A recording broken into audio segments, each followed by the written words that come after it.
potpourri of viruses. Very excited. Yeah.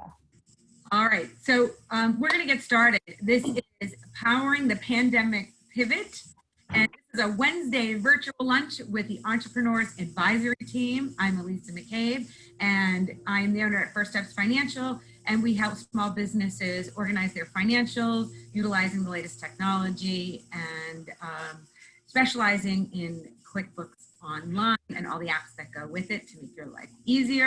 We have Aisha Hamilton. She's the owner at Hamilton Law, and she focuses on her practice on employees and employment law. And Jason Meyer, who's the owner at Meyer Business Law, and his firm is dedicated to the legal needs of entrepreneurs and businesses.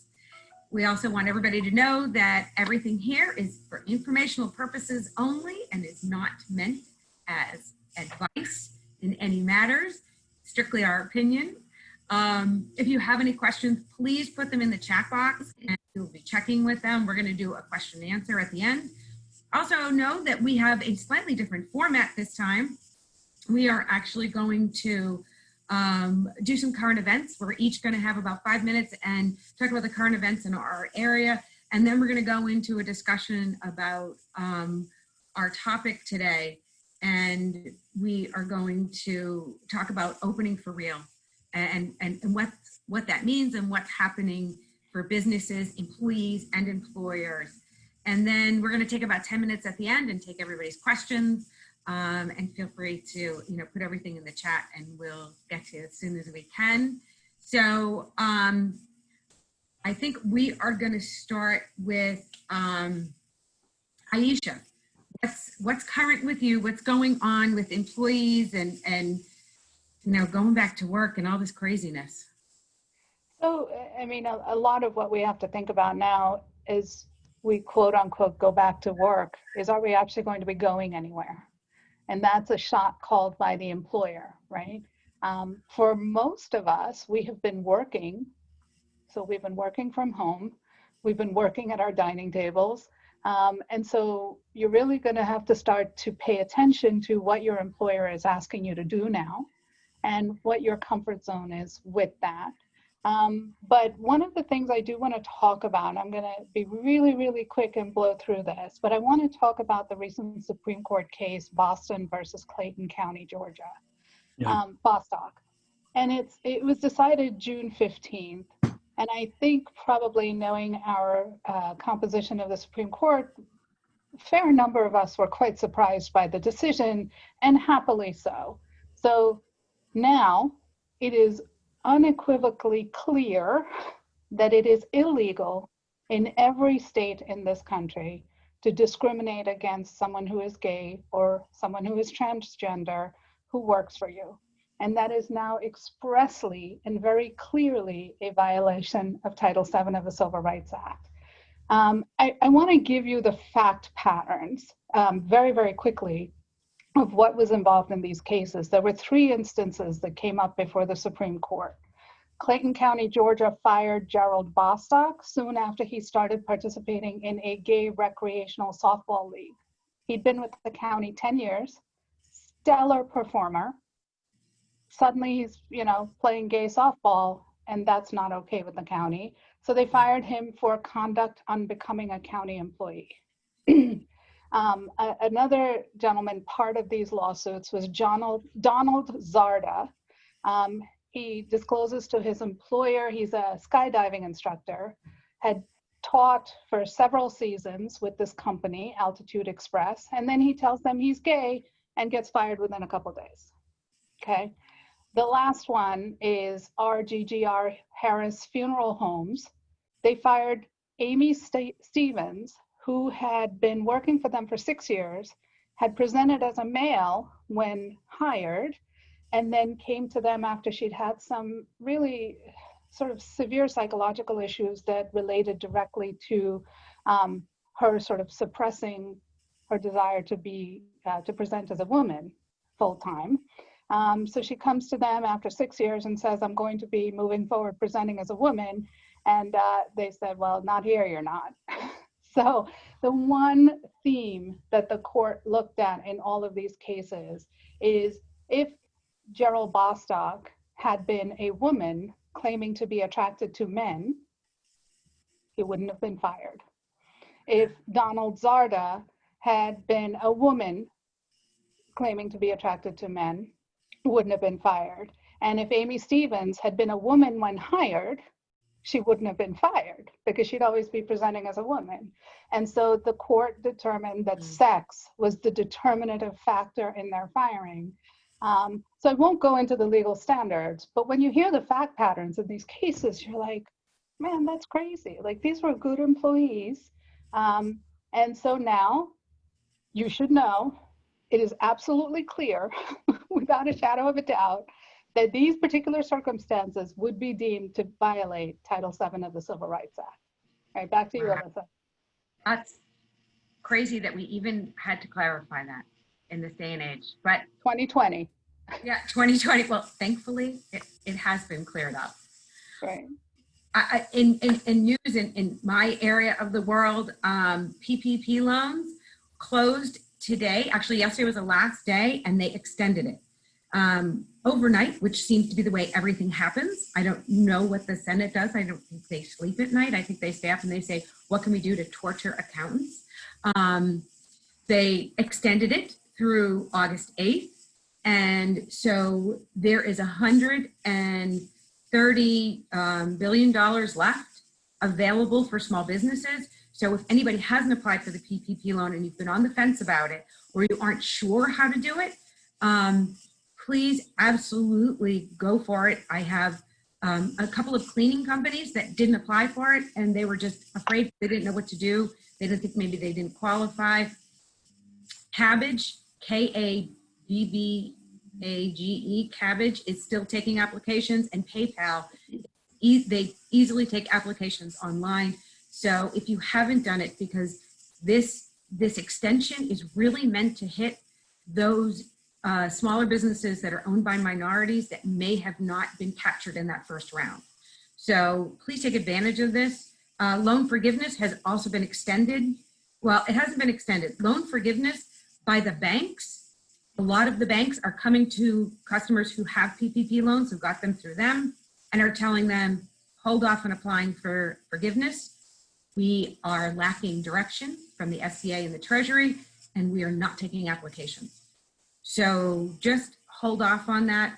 And we had a small discussion. I have fingers crossed that we're going to get blanket forgiveness for 80% of the loans because they were under 100,000.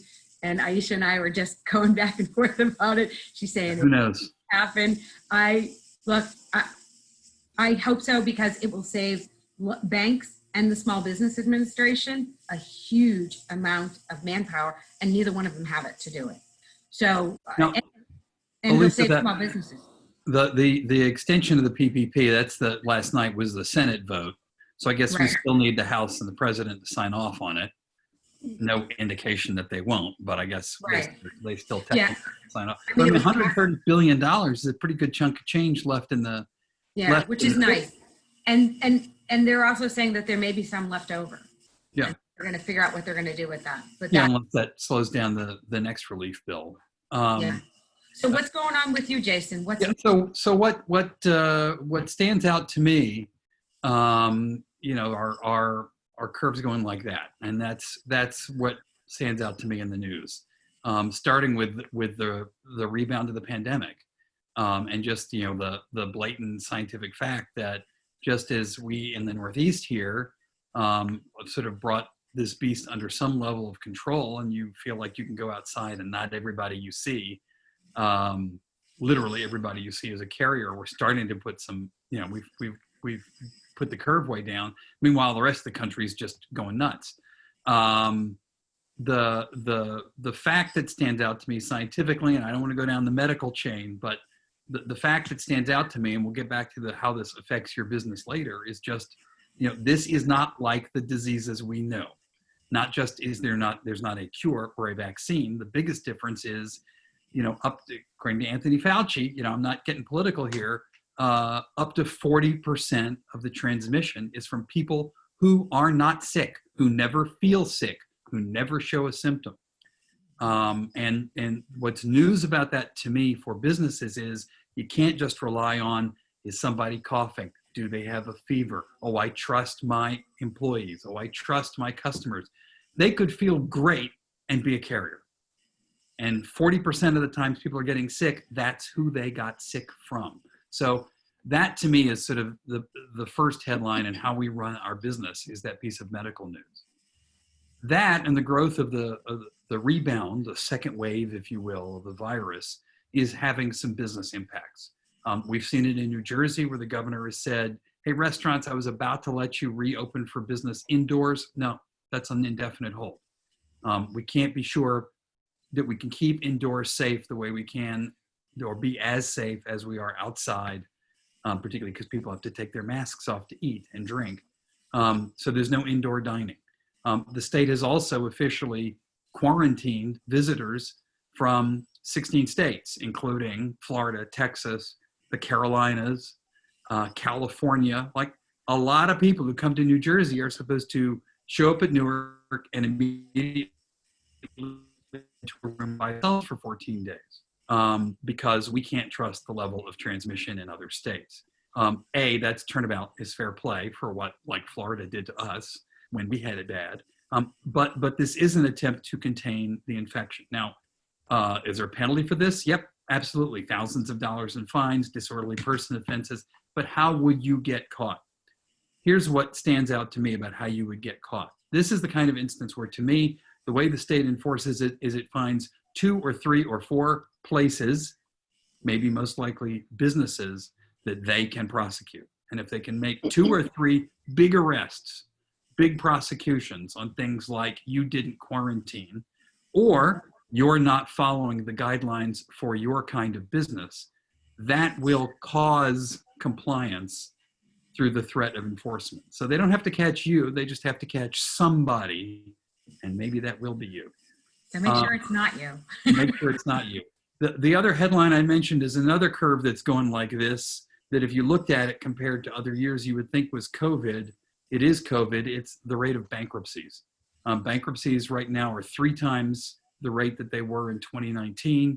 Just in the last week, we've seen bankruptcies from companies like Aeromexico, Cirque du Soleil, the largest Wendy's and Pizza Hut franchisee in the US just declared bankruptcy. These are all restructuring. We can fire people, we can structure loans and come out the other side safely kinds of bankruptcies so far. We'll see more of that. The lesson here is be careful who owes you money and whether they are current, number 1. And number 2, this is a remedy. And oh, by the way, we're going to talk about this in greater detail, I think, in 3 webinars from now. But that's what stands out to me about the headlines, Lisa. Okay, thank you. I have seen all that and concerned about all those things. Aisha, okay, so some people are going back to work. What should they be thinking about as they return to work? So great question. So as you go back to work, think about where you've been, right? Think about if you need to notify your employer that you've traveled to one of those prohibited 16 states.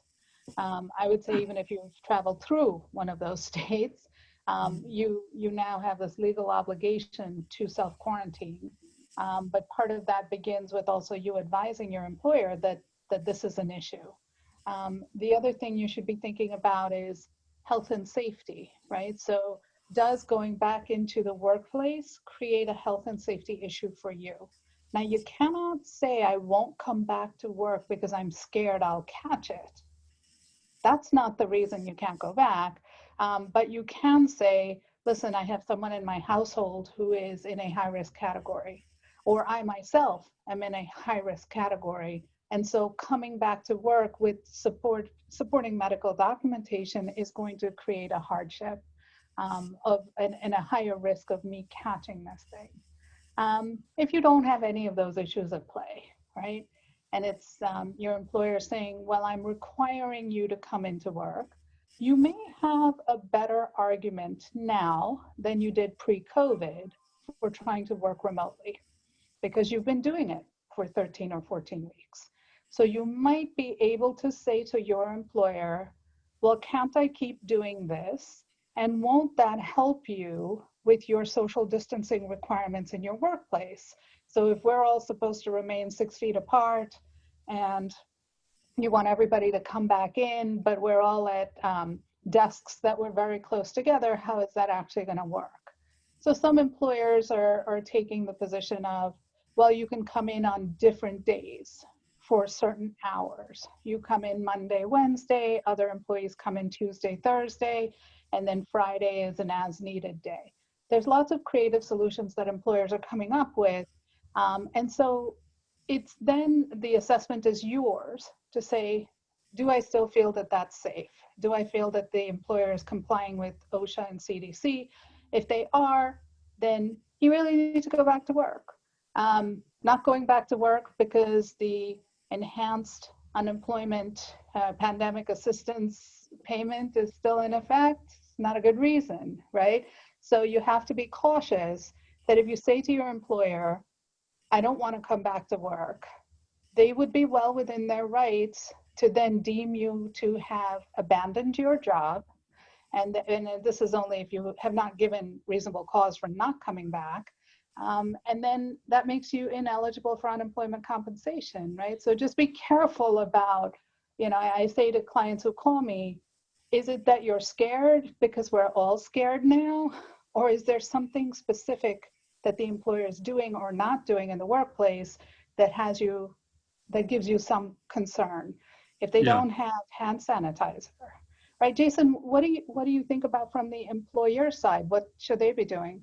Yeah, I mean, to me, from the employer side, the first thing is this really highlights the need to communicate. This is not a time to hide the ball. What makes people, one of the things that makes people anxious is not knowing. And there's a lot about this disease in the course of the pandemic, medically and economically, that we don't know. So what can we do to make these things known to reduce anxiety? Number one. And number two, to get, sort of more clinically legal about it. What can I do in my communication to make it clear to employees, if I need them back, that I have covered this and that genuinely I've made it as safe as they can, and they have to choose now between returning or not returning in terms of keeping or losing a job. So to me, that's things like, not just we're following guidelines, write stuff down. Have a plan and make it known to your employees and to your customers. This is what we do. Put up a sign, go on your computer, print it out, paste it up. This is what we do. And that's important to reassure your employees and your customers. And it's also important that you have some way you've got something to enforce with. You have something you can point to and say, I'm sorry, our policy is X, and it's written down. I didn't make it up. It's not arbitrary because I don't like your face when you walked in the door. This is what everybody sees. And of course, the third reason is if the person who walks in the door happens to be State Department of Labor or someone from the city's licensure bureau, I can show I am following the guidelines. I am not going to be the show prosecution in this town. So Alyssa, I noticed that Lisa Snyder hit right on the question that I'm going to ask you. As you were talking about Cirque du Soleil, and give us a little brief example of that, but should businesses be also having the internal monologue of, should I even open? Yeah. Yes. And so that's something that you really have to weigh. Should I reopen? Some businesses, restaurants, can only open at a capacity for outside. Does that make sense? Can you bring in enough revenue to cover your expenses? There's also, if I don't open, do I leave the customer's mind and I just have to rebuild my customer base if I don't reopen? There's a lot of things to think about. And even if you are bringing people back into work that, may have had to be home because their spouse was an essential worker and now they can come back to work, does it make sense? It's something to think about.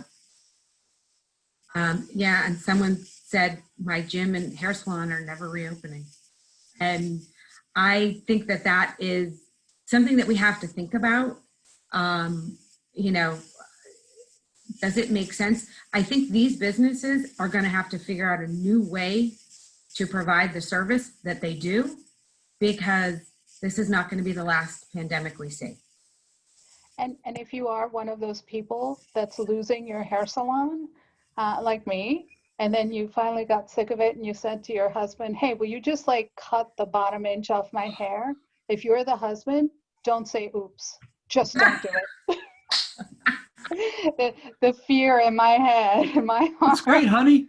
You know, no, don't say oops. Well, and then the other thing too, for thinking about reopening, a lot of businesses have decided to stay remote, which it might be a really great decision for some businesses, but you also have to weigh in what are the costs and what are the benefits. You know, you may not have to pay rent anymore, which is fantastic. You've gotten out of your lease. You know, everybody's working from home, but then you have to think about security. And you have to think about what costs are associated with the security. So everybody gets a laptop. Are you buying them a laptop? Are they using their own, you know, their own resources? Are they using their own laptop, their own phone? And then how do you set up security on that so that they are only doing work when you need to? And that's something that you have to weigh in about opening. And actually, Jason was talking about it before. He said, yeah, you need to know what your numbers are to be able to weigh those things. So, and it's very true. If you don't know, you know, most of the time you know how much your rent is, but you know, there's other things that go along with it. Okay, so that amount of expense goes away. You really have to find a budget and find out how much do you have to keep your people working remotely safely. And also another very important thing about remote work is keeping your people connected. So how do you develop that culture now? And it's worth investing in if that's where you're going to go. If opening up remotely, that makes the most sense and you're going to do that and you're going to stay in this environment and it works for you, you also have to add in, how do we create a culture where everybody feels included, and that you can build bonds between other people, especially when you hire somebody new. So Jason, here's my question to you. Okay. We've decided to open. Okay. What are the types of liabilities? What are the risks now that companies need to be prepared for in terms of exposure to customers, exposure to employees?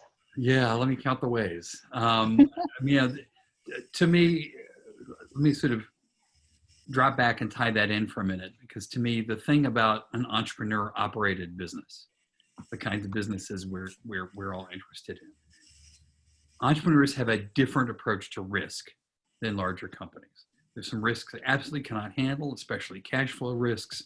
There are other risks like, betting on myself and my own ability that entrepreneurs will take all day. This is a time, I think, where you really have to think entrepreneurially about risk management and about balancing these liabilities and your concerns with defaulting on obligations or keeping the doors open with these liabilities and with the growth opportunities you might have. And it's two sides to the coin, and you just have to be coldly, I think, analytical about it. Great headline in the Atlantic this week: just because you can doesn't mean you should. And I think the spike in recent cases is an example we can apply to how we run our businesses. The spike in recent cases was, oh, bars are open, I'm gonna go to a bar, I'm gonna take my mask off, I'm gonna drink, I'm gonna get close to people. You could, should you, right? So we could reopen, we could bring everybody back. There are a variety of things we could do, but should we? So let me be the downer, as Aisha asked me to, and talk about, some of these lawsuit risks. There's the risk that your employees get sick, and they hit you for some OSHA workers' comp kind of claim based on the condition of the workplace. The workplace was not up to guidelines, for example. It would be a pretty easy case, right? If you can't prove you are running your business in accordance with the state guidelines for your kind of business, you are wide open to the first sick employee coming in and saying it's because of you, and maybe trying to get workers' comp to help their medical coverage for the things that aren't covered. Contact tracing does exist. We're trying to trace how people get sick. that should be ramping up over time, not down. So if you have a customer and they get sick and there's evidence it came from you, there is an increasing chance that the government will figure out that it came from you and that they will tell your customer that's where they got sick. How are you going to beat that lawsuit? The best way is that people don't get sick. The second way is to prove, well, it really shouldn't have happened here because I met all these standards. But the thing to remember about that kind of personal injury lawsuit is it's about negligence. Negligence is, did you exercise due care? Did you meet a sort of reasonable standard of care? And you got to feel like those state guidelines and the kinds of things you would see on every PSA and commercial are the basic level of due care you're owed. So if you can show these are the guidelines and this is my written policy, I exercise due care. If you got sick, hey, some people are getting sick and we don't know why. Sorry, but it's not my fault. But also That's to how add you in there, mitigate that risk. Jason, Pardon it's me? important. You may have a written policy, and a written policy may perfectly comply with your guidelines. But if I walk into your store and nobody's wearing a mask, you can better believe that someone's going to end up with an OSHA complaint. And that is the last It'll be thing worse, you right? need. Right, Yeah. that's worse, don't you think? Yeah. For It's in a terms lot of worse. employer liability Right. and compliance, if you put up the policy and then don't follow it, you're really stuck your neck out. So let me ask this question, and it's sort of to Jason and Alyssa, but Alyssa, you go first. You represent a lot of businesses, some small, some medium. Are you seeing that they are asking their employees to sign waivers before coming back into the workplace? And then the flip of that question to Jason after Alyssa answers is, do you think those waivers are enforceable? So Alyssa, you go first. So I haven't seen it. It actually hasn't come up as an issue, which is interesting, and I'm surprised that it hasn't. It hasn't become mainstream, so I think it will be coming because the businesses have to try to protect themselves. But Jason, will it stand up? Jason, what's the company argument? Well, there's two company arguments, whether we're talking about employees or we're talking about customers. One argument is, can it hurt? Yeah, maybe it'll work. I'll get somebody to sign it. Although I think it's kind of a crummy message to be sending your employees and your customers culture-wise, just PS. Might it work? It might. And there's an argument that you get people to sign it because maybe it'll work, or maybe that will discourage someone from suing me. My own prediction for what little any prediction is worth these days, my own prediction is we are in the state of New Jersey and those things are not going to work. Maybe they'll work in a small number of cases, but New Jersey is a pro-consumer, pro-health, pro-individual state. And if there's any state in the country, maybe California would be harder, but otherwise. What about clients? Like, could you, so, we have someone on here who owns a salon. She has a hair salon. And so could she have her clients sign a waiver saying like, I think you could. I think you could say to a client, you're coming here voluntarily. You are soliciting this service from me. You note that I would put in that waiver that I'm maintaining these safety measures in the space, that there will be, plexiglass separations, that I will wear face masks at all time. You're expected to wear face masks at all time, and you're assuming the risk of coming to this salon or to this doctor's office. I have a lot of medical practices that I represent, and they are having patients sign these waivers. Really? Doctors will make you sign waivers for everything, right? Oh yeah. You've hit Ayesha, I think, on a critical point about these waivers and how to make them hold up, which is if the waiver is, we have absolutely no responsibility to do anything, your risk is totally on you, you had no choice but to walk in the door and sign this, that's the kind that gets thrown out. The kind that says, no, I accept some responsibility. If I don't meet that responsibility, yep, absolutely, I'm on the hook. Right. But what we're talking about here is a level of risk none of us can do anything to avoid. And on that, the doctrine of assumption of risk is a real legal doctrine and is completely recognized by courts. And I think let's take the hairstyling as an example, right? there's some things it's like, hey, we really ought to be able to do and be fairly safe about. There's some treatments you may come in and ask me for. It's got to be in your face. There's no way around it. So you, the customer, really should be making the choice whether you want to take that risk because you really need that treatment, or whether or not. And that's the kind of place where a waiver is not only enforceable, but probably a really good way to communicate that someone has entered a different risk level and they have to assume it. The distinction neither I one of think you- we would make is if you're an employee and you need this job and you cannot not show up, right? There may be a different level of whether that waiver is enforceable. If the employer then turns around and says, well, I got you to sign the waiver, I don't really have to do anything now. Right. And that's a OSHA and doctrine. CDC requirements will still trump your waiver.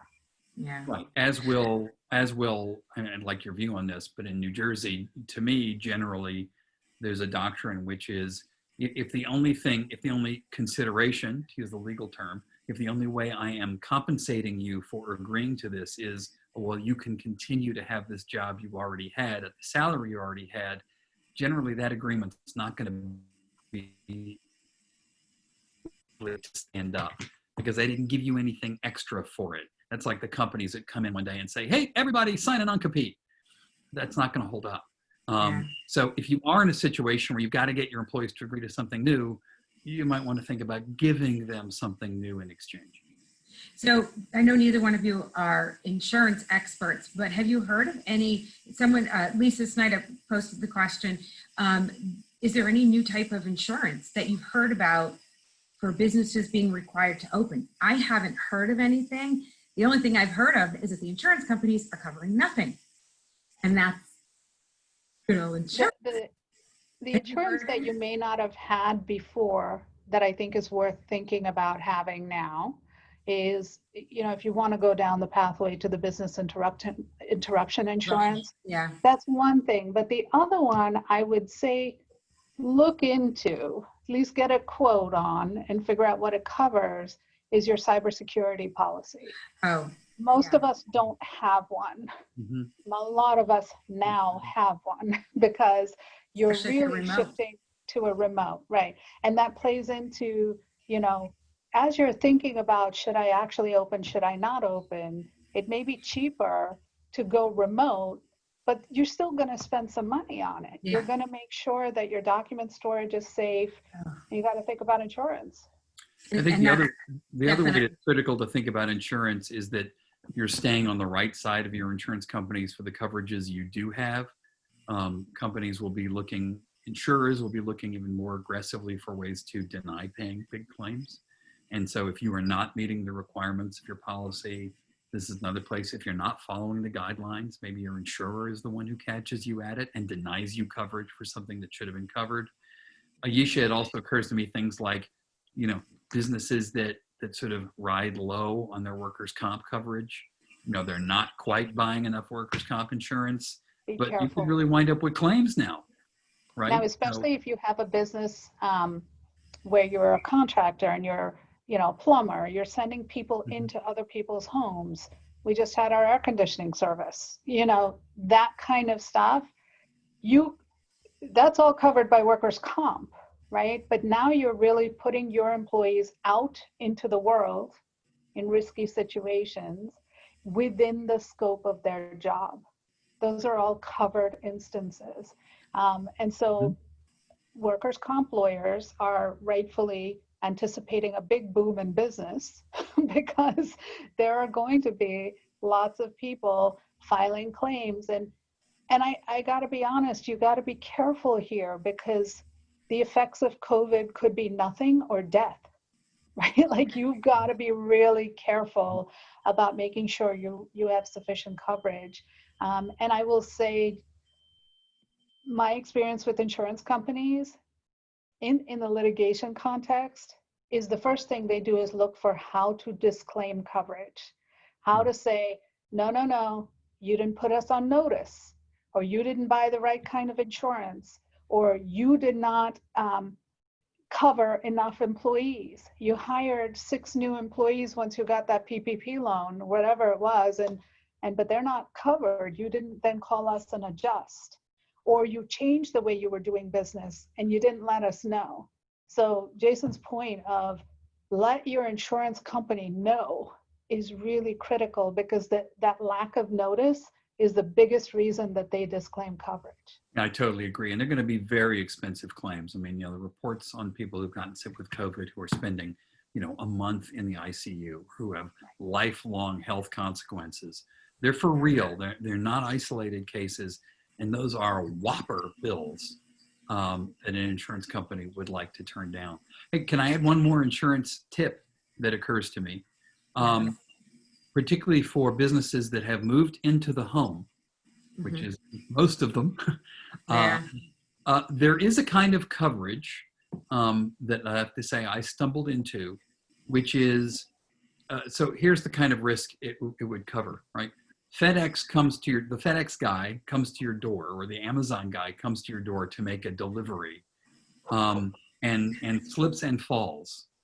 But the delivery was for the business, was for your business, not for you personally. Your homeowner's carrier could, in theory, decline that claim because it's not about the home, it's about the business.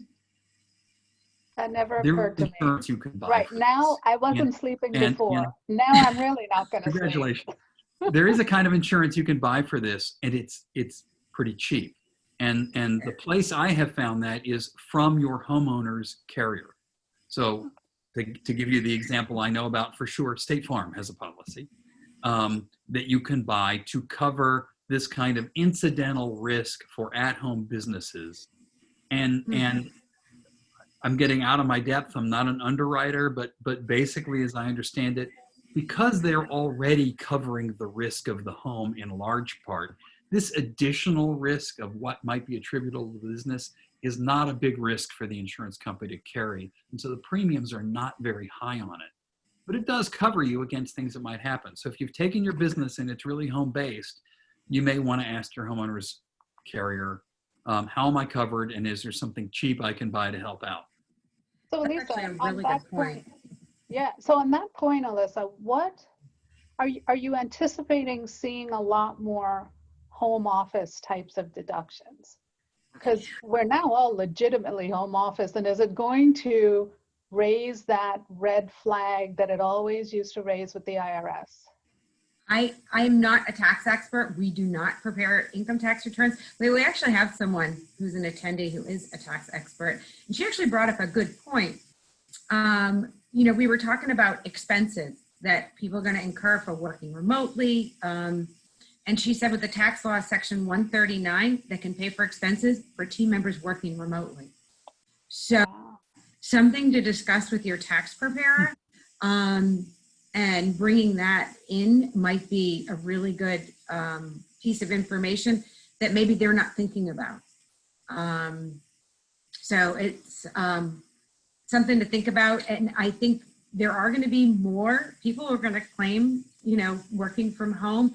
I don't think it's going to raise a red flag. I don't think it's going to be an issue. There's just too many people working from home. And I mean, hopefully, the IRS will acknowledge that and not create it as a problem when people file their 2020 tax returns. And I think that it's going to happen for people who work for big companies. So what does that look like? And will things need to be changed on that end? Actually, you were talking about what happens if you go back to work what if you work for a company that has more than 500 employees? What does that look like? Because I do have friends that work from home for companies that have more than 500 employees. So I've actually encountered a few calls now where the employee works for big pharma, more than 500 employees, and the divisions are taking decisions. Well, this is the day you'll come back in. And the employee says, well, I have a high risk individual in my house, or, and the in your house part, they don't want to hear it. They're like, well, it's the policy. Well, what about the Families First Corona Act? Aren't I protected? No, that only applies to companies that have less than 500 employees. And that policy was designed Wow. with the thought that the companies with more than 500 employees would do the right thing. Well, I don't think we're seeing that play out, because for individuals that have worked from home for 14 weeks, for 13 weeks, are now being told, well, you need to come in because that's company policy. And by the way, we're not covered by the FMLA extension or the Families First Corona Act. Wow. So Wow. what's the recourse for an employee, Aisha? Like what You do you you do? figure it out, you go in or you talk to HR and say, these are my medical reasons that I'm concerned, right? It's my 5-year-old son that has type 1 diabetes and I don't have childcare. And in the couple of instances where we came up against that, the company said, well, not having childcare is your problem, not ours. Right. And so, I mean, we're not even talking about school, right? Now we're talking about there's no daycare, there's no summer camp. Yeah. And even no, if there were daycare, Mhm. can you put are you comfortable putting your kid in daycare? Right. I mean, honestly, like I wasn't, my kids were in daycare their whole lives, right? But I wasn't happy or thrilled with those snotty kids when No. you were, in non-pandemic life. Mhm. So if you work for a company with more than 500 employees, I think you really, really have to have a very detailed dialogue documented by emails that basically say, these are my reasons for not being able to come in. I have been working effectively from home for 14 weeks. I have not received negative performance reviews. Nobody has raised any concerns about my commitment to the job. Please let me continue to do that. The company might still say, no, this is our policy, we want you to come in. Mhm. And then you've got to get some outside help. And what I would say to employers like that is, don't be penny wise and pound foolish.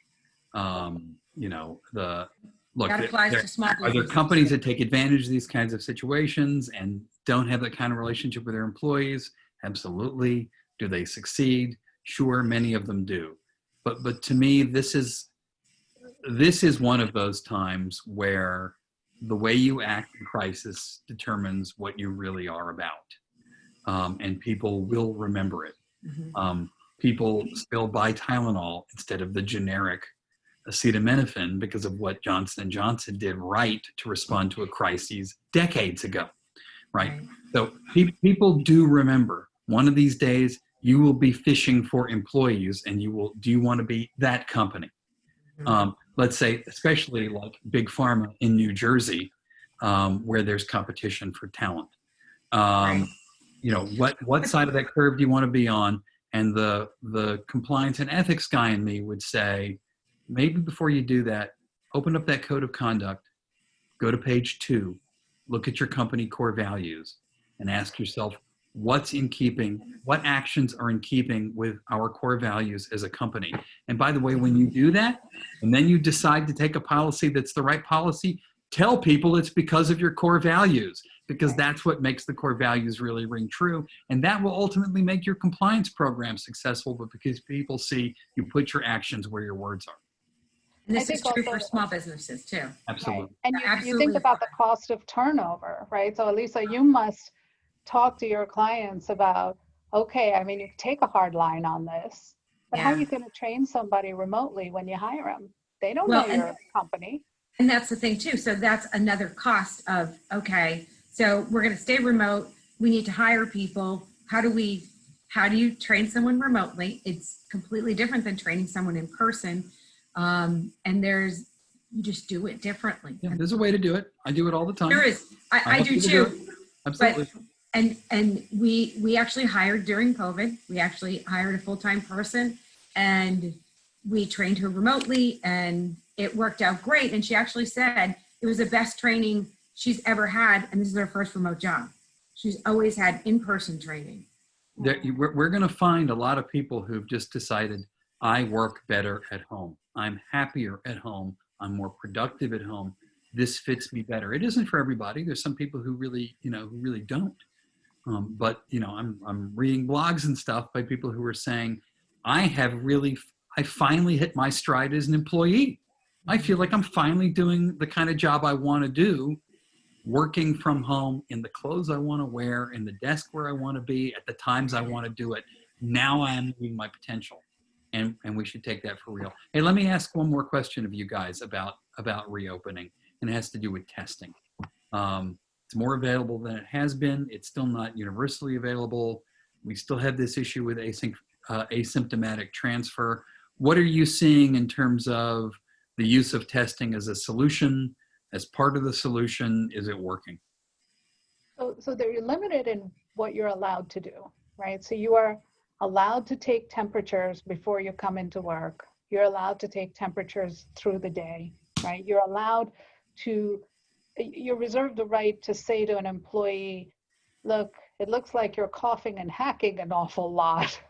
Maybe you want to go get tested.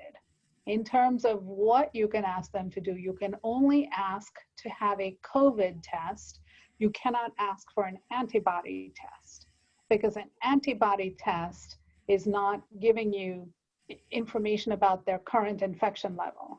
Now, you want to keep in mind that the COVID test is only good for the day and the particular moment in which they took the blood or did the nasal swab or whatever it is they're doing, because that person can go out and get infected, right? So you might really want to then be able to say, as part of your company policy, if you've been traveling in one of these prohibited states or outside of the country within the last 14 days, you need to let us know, right? So that's something I think that you have to be really proactive about.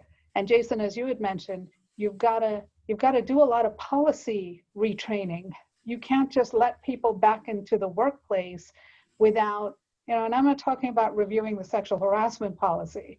You're going to have to review and really train for the first time on mask wearing policy, on hand washing. Mm-hmm. Some of the things that we don't think we have to say in the workplace, you have to say now. And all of that is something that if you don't do, a plaintiff's lawyer like me is going to get all excited and say, because you just let them back in the workplace, and you didn't have any signs up, and you didn't tell them what the policy was. And you have to think about things you've never really thought about before, like how are my employees going to eat? Right. Right? Like, where does the food come from? Where can they eat? When they eat, they've got to take their mask off. How are they supposed to drink? Right? I can't tell them not to drink on the job, but I don't want them to take the masks off. So what are we going to do about that? And all these things, you got to think it through.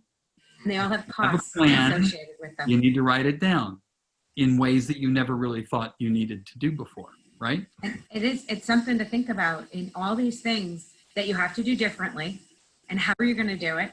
And do you hire someone? Do you hire a nurse to come in who specializes on how to wear a mask? And they have a new apparatus, equipment that you can put on doorways that take people's temperatures as they walk through the doorway and track it. And by the way, I haven't personally looked into this, but one thing that occurs to me is that might be a place where you get some help from your insurance companies. I'm betting that there are insurers who have things up like guide to mask wearing and the like, because that's mitigating for them. And the one other point I would make about doing things like testing for temperature or waiting for someone to cough is, once again, remember, 40% of the transmissions are from people who never show a symptom. So taking someone's temperature does not make you safe. You have to assume everybody who walks through the door is Typhoid Mary. And if you treat your business like that, maybe we can all You'll be fine. There you go. So Renee, one of our attendees, she went into section 139, the tax code, that it's for things that are not covered by insurance, like daycare expenses and office supplies, and it's for the employee and the employer. It's tax deductible for the employer. So and funeral expenses. Funeral expenses, I know. We have to have Renee on to explain this, because there are things that, that we need to start thinking about, the expenses that we're going to have to start to really think about and decide, does it make sense to open? Does it make sense to have people work from home? And what are the costs for both? Because if you're going to have everybody come back in the office, are you going to bring in someone to have that mask fitting? Everybody has to learn how to do it. Are you going to, you have to have a whole new policy written. You have to put things in places. Are you going to have someone come in who's going to designate what, okay, so everybody over here, you have to walk this way. We put arrows on the floor. They're doing it in all the retail stores. Any retail stores that you go in, at least in Massachusetts, where I've been in some stores there's actually arrows on the floor that says, do not enter. And others say one way. So there's added. And Alyssa, just a shout out to you. As we all started adjusting to this remote working environment, maybe about 6 or 8 months ago, you had said to me, listen, you got to try this program Asana, right? Let me tell you, the past 15 weeks, I have been up close and personal with Asana, and it has saved my life. So thinking about, I've got insurance covered, I'm gonna, get people to work remotely, but really spend some time thinking about how you're making sure the work's getting done. That's one of the biggest, that is actually one of the biggest hindrances for business owners when they want to have their employees work remotely. How do I know that they're working? And I think there is some old-fashioned thought to that, like I want them checking in every hour or every 15 minutes, they have to hit a button that says that they're still on, instead of realizing that most people are grown-ups and you provide them with tasks and you keep them in Asana and they check them off when they're complete. And then you need to have that second level of somebody who is a manager who's checking those tasks to make sure that they have been completed. And that requires slightly more training, an investment in something that can actually save you a huge amount of money in the future. Hey, a couple thoughts. One is let everybody know in 2 weeks when we return, our theme will be cash flow, the way that our theme this time was on the realities of reopening. We're going to talk about cash flow next time. So maybe that is a time to have to focus a little bit on the tax side of this, because cash flow is two sides, what I bring in and what I spend. And if I can use the IRS to help me effectively spend less, cash is king. So we'll talk about that in 2 weeks, and maybe we'll get a little expert help for that. Alyssa, there's a question I wanted to pass along to you and see if you have a thought on that came in early on, which was about the use of PPP, it really factoring into your decision about whether to reopen and to what extent to reopen. So the situation is, let's create a situation hypothetically. Hypothetically, it's like, I am pretty close to the line. I need this PPP money just to keep the doors open. But of course, that means when I take it, I'm still going to be sort of close to the edge. Am I incurring any additional risk by taking that PPP money when I don't know whether we're going to make it, basically? That's an excellent question. Mm-hmm. It is. It's something very important to think about. Are you going to make it? And does this money make sense to take it? And I think it's time that some people take a hard look at their business and decide, do I really want to pull myself up my bootstraps? And you're going to have to dig in again. I actually have a client who feels like they have to recreate their client base because they've been closed for so long. So, and they actually haven't taken the PPP loan. And so to your point, I think you have to look at your numbers and you have to decide, am I going to make it? Even if, so, what was 25% of your revenue before, if that's all you can open at? And what are my 25% of my costs associated with that? And what does that look like? And, someone else actually asked on here about they've already taken the PPP loan and it's almost run out and they're still not open 100%. So what do you do? I think that's most people have taken the PPP loan. And so you can, at this moment, especially because when we took it, or when you took it, I didn't take one, but when one took it, it looked like you had to spend the money Yeah. pretty much by now, right? So I think there is. So there's more things at play out there that are going to, I believe, come about that there's going to be a second round of PPP. There's no guarantee, but I do think it's going to happen for people in that case. Maybe what they use the extra money for. Now, one thing in this regard that I haven't seen, but let me ask you, because I'm not entirely sure. I wouldn't say, hey, I absolutely would have seen it. So let me see if you guys have seen it either.